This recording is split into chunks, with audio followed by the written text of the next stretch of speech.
Le imprese venete si trovano ad affrontare un aumento delle bollette di 1,5 miliardi di euro rispetto al 2024, con un incremento del 19,3%. La spesa complessiva potrebbe raggiungere i 9,5 miliardi di euro, secondo le stime dell'ufficio studi della CGA di Mestre. Dall'aumento delle bollette, il Veneto sarebbe una delle regioni più colpite perché registra un volume di consumi tra i più elevati d'Italia.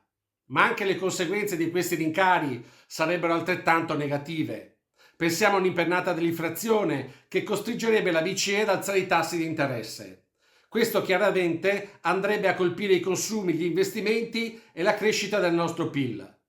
Perciò è fondamentale mettere un tetto al prezzo del gas a livello europeo e utilizzare subito e in modo efficace i fondi del PNRR. Ricordo che entro il 2026 ne dobbiamo mettere a terra altri 130 miliardi.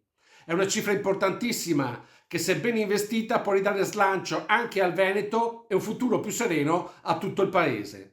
In Veneto, negli ultimi 18 mesi, sono stati spesi 10 miliardi di euro in aiuti pubblici per mitigare la crisi energetica che ha colpito l'Europa tra la fine del 2021 e l'inizio del 2023. Tuttavia, questi aiuti non sono più disponibili. All'aumento dei prezzi di gas ed energia si aggiunge il rischio di una spirale inflazionistica che gli esperti paragonano a una tassa ingiusta, riducendo il potere d'acquisto delle famiglie.